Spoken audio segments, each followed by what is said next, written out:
Hello everybody, how's it going? So welcome back to another One Piece review. This time we covered manga chapter 1136.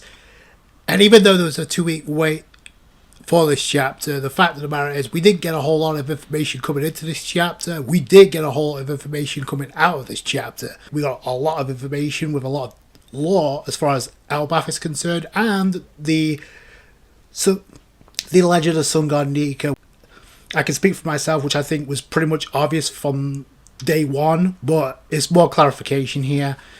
But let's start off with the cover page, and I actually found this kind of interesting because number one, Hold'em's been subdued thanks to Tama and a kick to the face last chapter, so I'm assuming Tama used the Kibidongo, either that or, but he is being handcuffed, so maybe not. But either way, Yamato, Tama, Speed, they arrive at a mysterious base, although it's not really mysterious considering we see at the tippy top of the roof a Who's Who mask. So I wonder who that base belongs to, or belonged to, because we haven't seen Who's Who since his defeat to Jinbei. I say this could be interesting because Who's Who was kind of like a part of Cypher Paul. We know he got punished when he lost the Gumma Gumma no Mi to Shanks. Coincidentally enough, who was a part of this chapter. I don't know if Oda did this by design, but it's definitely interesting if we'll actually get to see Who's Who, or if the perpetrator who was responsible for the kidnappings or the attempted kidnappings of Kunoichi, as well as the theft of the katana that Yamato was supposed to transport on a journey. So I hope that's what it's leading towards, because the closer we are to finding that out, the closer we are to finding out if it'll become important down the line involving this Yamato cover story. But speaking of important, we start off the chapter with Luffy, and he's munching on meat, and I find it interesting that Luffy is sitting on the plate, literally full of food for Beard Hill or Jolly Rule. And I kind of got it mixed up last chapter because I was thinking it was him that got taken down by Gungo, but no, that was two other giants that were inside the castle, which I guess it makes sense, but I guess Beard Hill or Jaro was there to like give us a lot of not only the history of Elbaph, which I appreciate, but also the connection and the history and the legacy behind Sun God Nika. He mentions like it's rare for humans to make it all the way up to the Sun Realm. We know there's 3 realms or there's multiple worlds on Elbaph, but most confuse the underworld, which is the realm of the dead, for Elbaph proper, and flee before they find their way up here. Now, he says they flee before they even make it up here, but do they flee or do they disappear? Is it because of the warning that Louis Anat, the explorer that left the note behind that says, do not stay here on Elbaph long?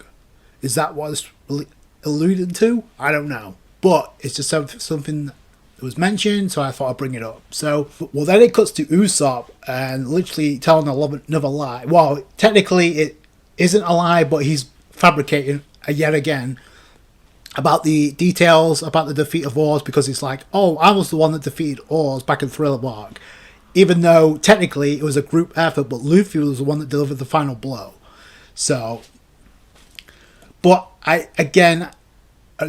originally I wouldn't give this scene a second glance, only because it's another lie. But the thing is, two points. One is a lot of people seem to think that a lot of Usopp's lies by the end of the series will come to pass.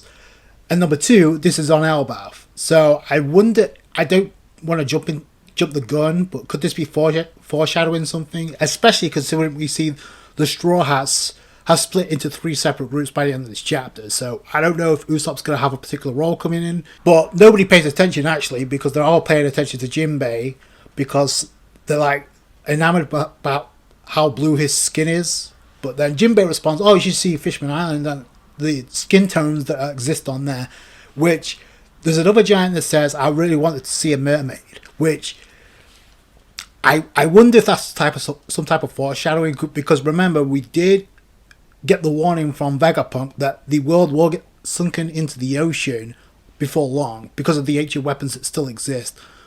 There's bound to be used at some point. So I'm wondering if this is foreshadowing the giants meeting the fishmen for Fishman Island.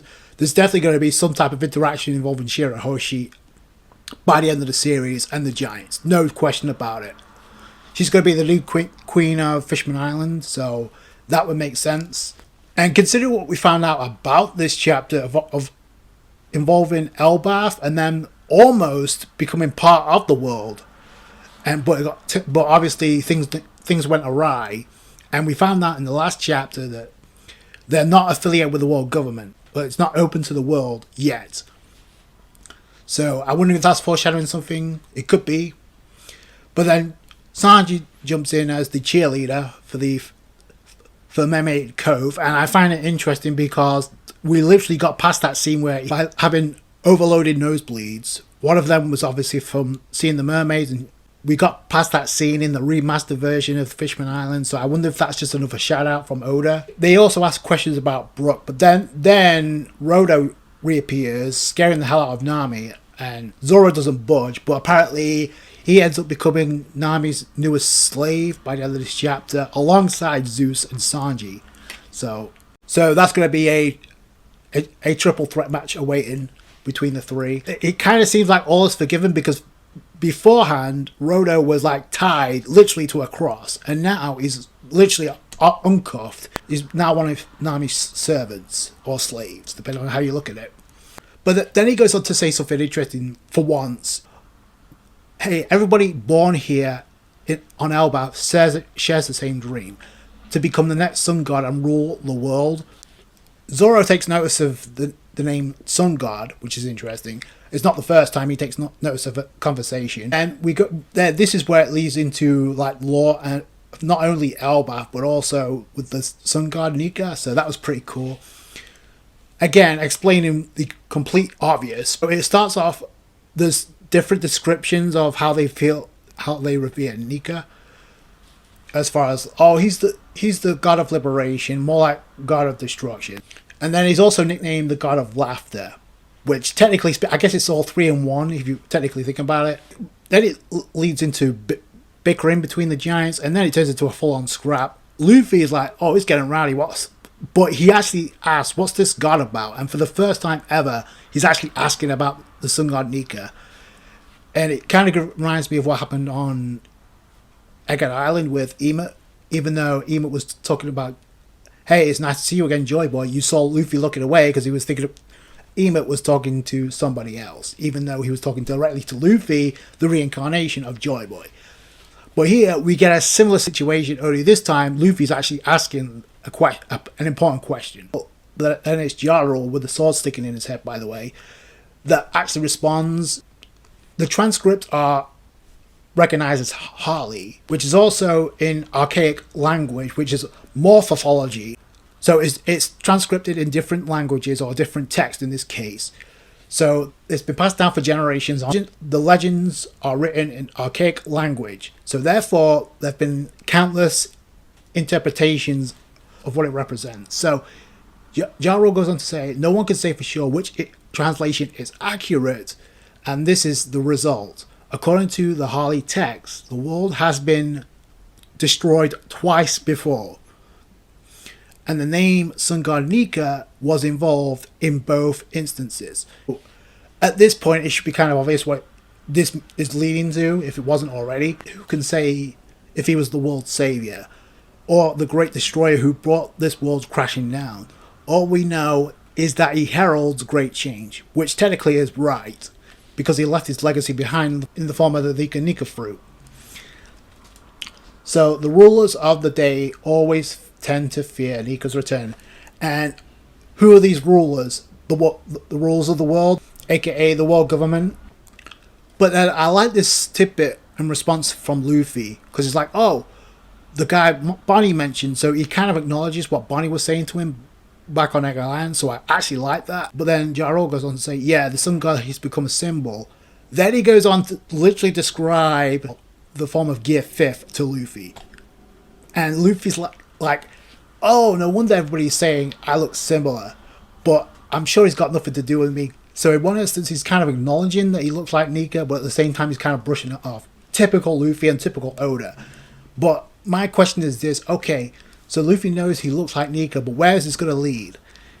Because we know Luffy's personality is not going to change, no matter what. So you got Harudin and most of his crew minus Gerd, who are kind of like be so dismissive Luffy about this, we all look up to Nika.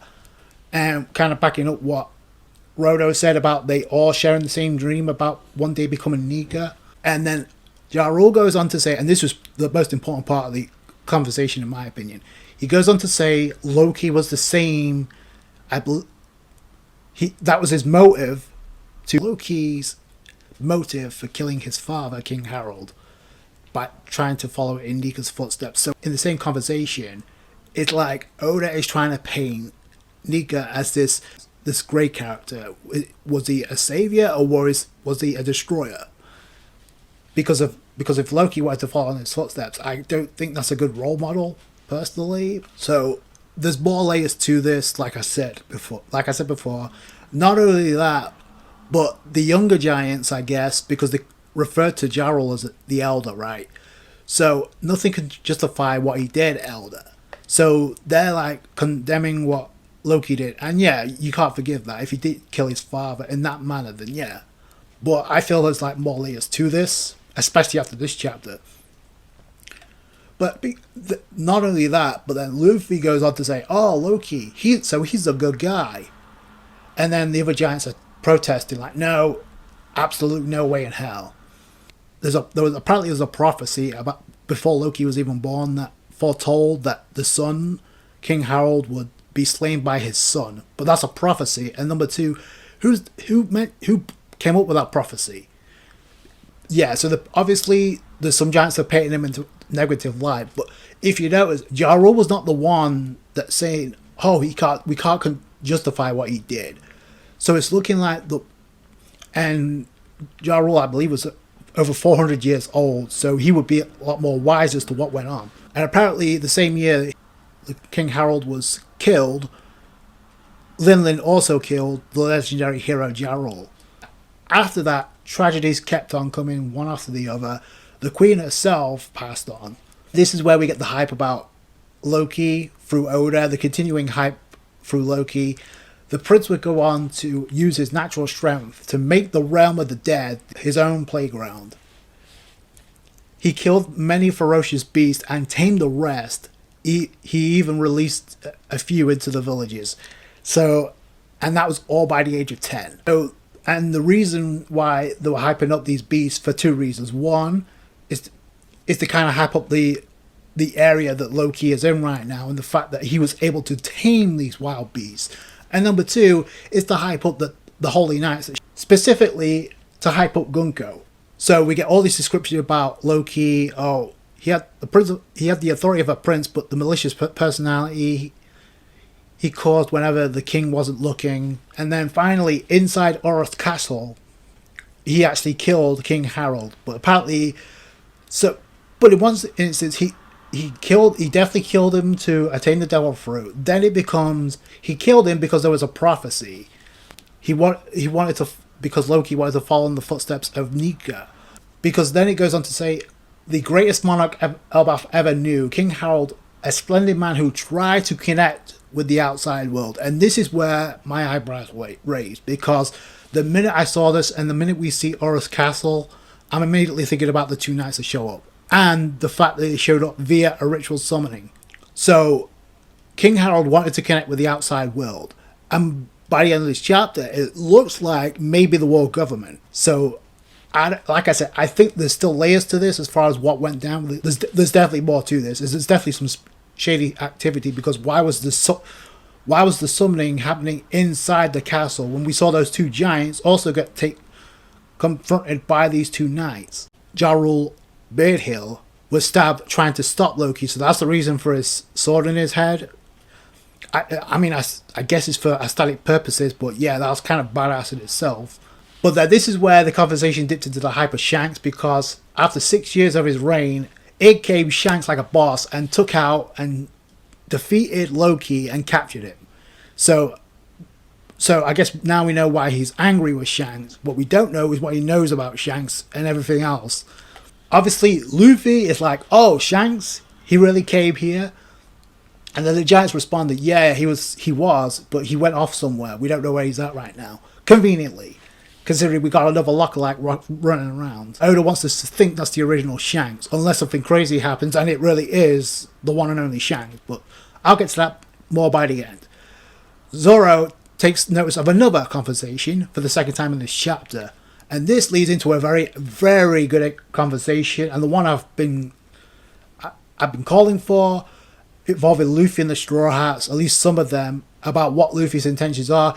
Good to know Zoro called him out on that because he knew you were acting on edge earlier. That explains it. But obviously Loki told you a lie just to manipulate you. So Zoro was already on that Luffy was acting weird, despite the fact that they were piling it up. So I like that. It wasn't just Zoro that cuts into this conversation. Nami does too. But Luffy's response is, you know how badly I want to see Shanks again. But this is not, what Loki knows is not just about the whereabouts of Shanks. It's pretty much confirmed. He knows something else. So, because if that was the case, there would be no point of this quest for Luffy to search for this key happening in the first place. Because we know Shanks left, and we know there's a lookalike running around. That's the hook, but that's Oda's intention to make us think that's the actual Shanks. And then Luffy actually comes up with a pretty interesting response and says, how would you know? You've never met Loki yourself. And Zoro's like, yeah, I haven't. I'm just guessing based on his reputation, which there's the difference right there. So Zoro said he doesn't trust Loki because he hasn't met him. But like I said earlier, Luffy made the comment that, oh, he's a nice guy. He's a good guy. Again, this is not a new trick for Luffy. When Luffy says that, it doesn't go over people's heads. Like, there's something to it. Like, since the beginning of the story. Like, Luffy doesn't say that without any good reason. So, but then we get a panel of a flashback of what they were discussing about this deal. And this is where Loki literally says, I'll tell you everything I know. And that includes Red Hair's current whereabouts. So it's not just about where Shanks is located. It's about what he knows involving Shanks. That's what Luffy wants to know. So, and that's why we got a quest going. And it looks like it's going to be a race for this key. While Luffy and Zoro are discussing things about Loki, Nami walks into the scene and joins the conversation. And Nami is already aware that, Luffy, if you think you're going to sneak off, how do you expect to find your way there without me? So I like the fact she realizes Luffy's going to do his own thing, but he won't get anywhere without us. So it looks like we've got a trio looking for the key to unlock Loki. So that's pretty cool.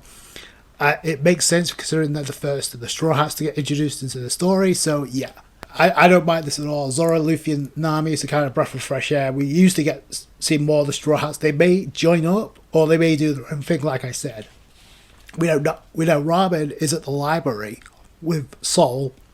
So Zoro literally says, listen, we'll get the key, but if he pulls any trouble, any funny business, we'll take care of him. Which I kind of want to see happen.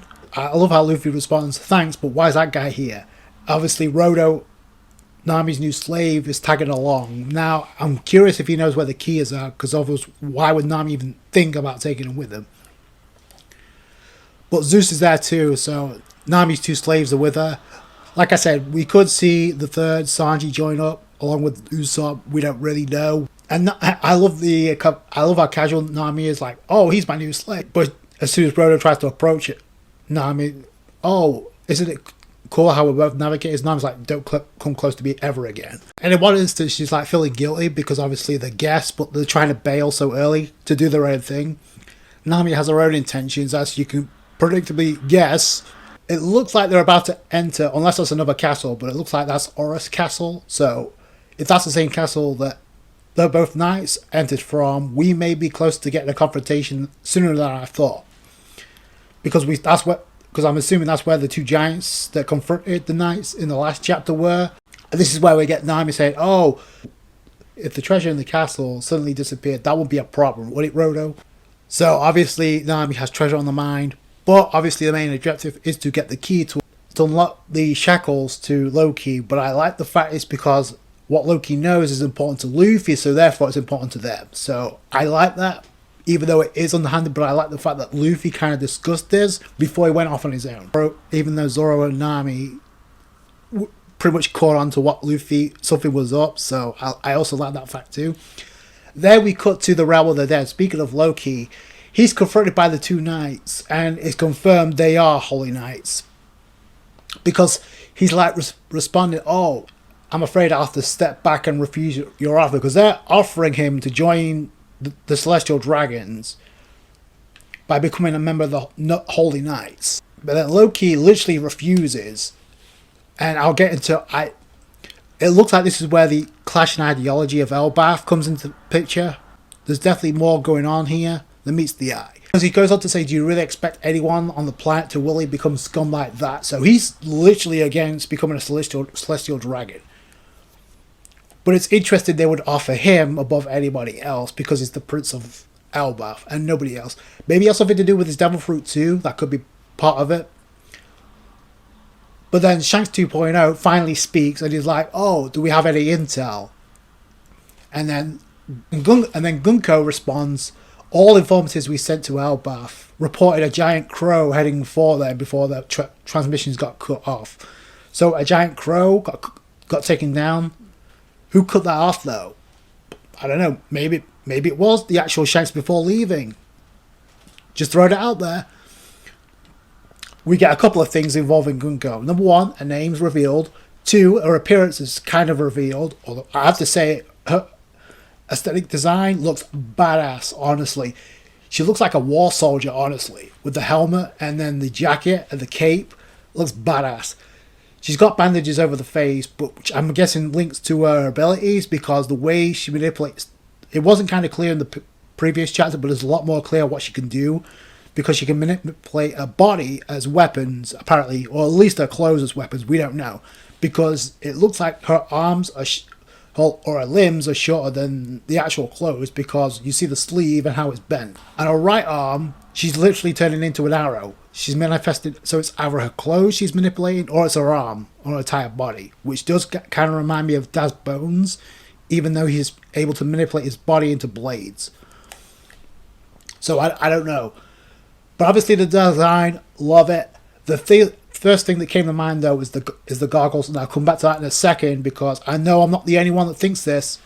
But like I said before, with the hype of the hype we got earlier with Loki kind of taming the wild beasts here, this was to hype up Gunko because we got the wolf appearing up behind Gunko. Gunko manipulates her abilities, her ripping, and if you look really closely, it looks like an arrow, and that not only reminds me of Daz Bones as far as him manipulating his limbs into a weapon, but also Emu as well, because we know Emu uses arrows. Look at what Emu did to Sabo. She knows this wolf is approaching her, and get more of a personality. She's really feisty. Like, here, stay back if you want to keep breathing. Like, damn, and she wasn't joking because she immediately wrapped that ribbon or arrow around the wolf's throat and strangles it, like without turning around. She's like, look, she's not even looking, and she's like strangling this giant wolf in midair that stuns even Loki. Like, oh, and it looks like Loki's actually getting concerned for this wolf. But then Shanks 2.0 steps in as like, if we were to spare him, would you change your mind and join us? Loki's like, oh, that's how you operate? No, sorry, and wish him peace and death. It's okay to grieve and rage. So he's like, yeah, you know what? Go do what you gotta do. Gunko obliges and literally kills off this wolf.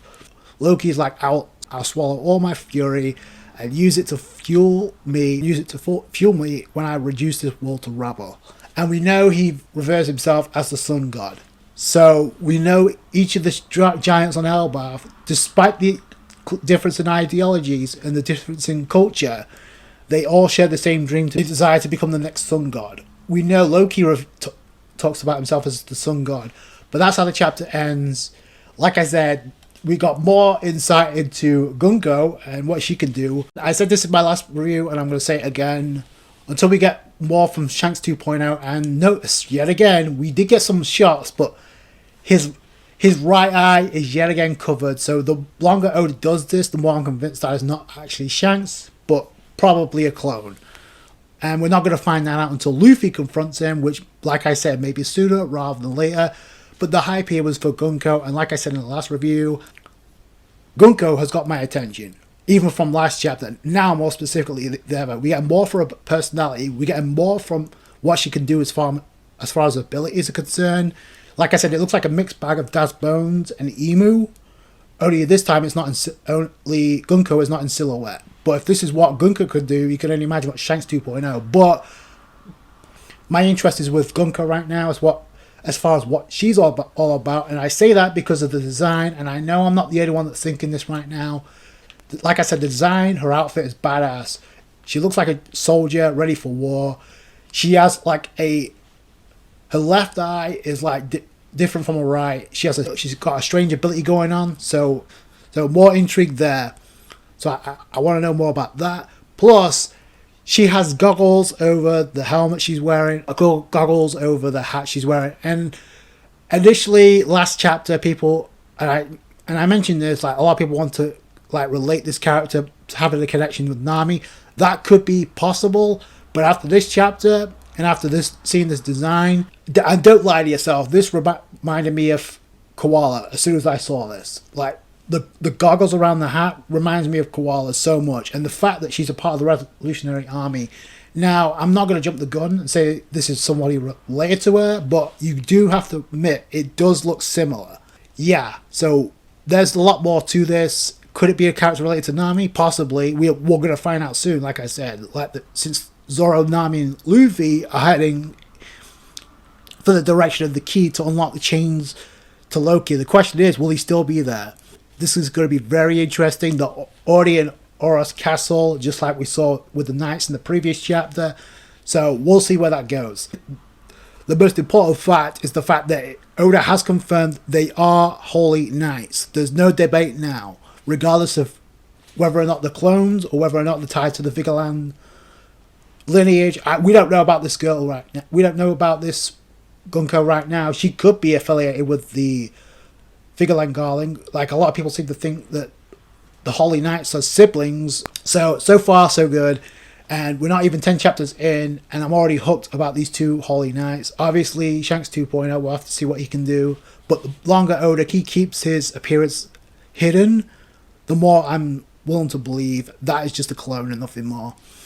Is this Shanks 2.0 as strong as the original? Possibly, but we'll have to wait and see. And I find it very interesting that they were quite some ways away from Loki, so he didn't get a closer look, because you know Loki would be pissed the moment he sees anybody resembling Shanks. We got the Holy Knights trying to recruit Loki to become a Holy Knight himself, therefore become a celestial dragon, but we know it looks like Loki is against that. So did King Harold try to make an alliance or some type of agreement to the world government, most specifically Emu? Is that why the Holy Knights are here? King Harold had good intentions, but he wanted to kind of drown out the image that Elbaph has about being a one-sling country. Like, this goes back to the difference in ideology and culture that's going on right now on Elbaph with the kids. So yeah, I definitely think there's something to this. There's something definitely more going on here than meets the eye. But speaking of eye, what do you think that eye is about when it comes to Gunko? Like I said, this chapter did more to give more intrigue on Gunko than it did Shanks 2.0, in my opinion. But let me know what you guys think down below. I thought it was a great chapter. Like I said, very informative chapter as far as the lore of Elbaph, Loki, and I guess Sun God Nika being confirmed, even though I don't know why that was up for debate. I said it from day one, and Oda in so many different texts and so many different languages, including in plain English, just revealed Sun God Nika and Joy Boy are one in the same. Those are my thoughts. Please tell me yours in the comments below. So that's going to do it for you guys. Thanks so much for watching. You guys know what to do. If you enjoyed this review, hit that thumbs up. I appreciate that. I appreciate all you guys' support when it comes to One Piece. Catch you guys later. Thanks, guys. Bye.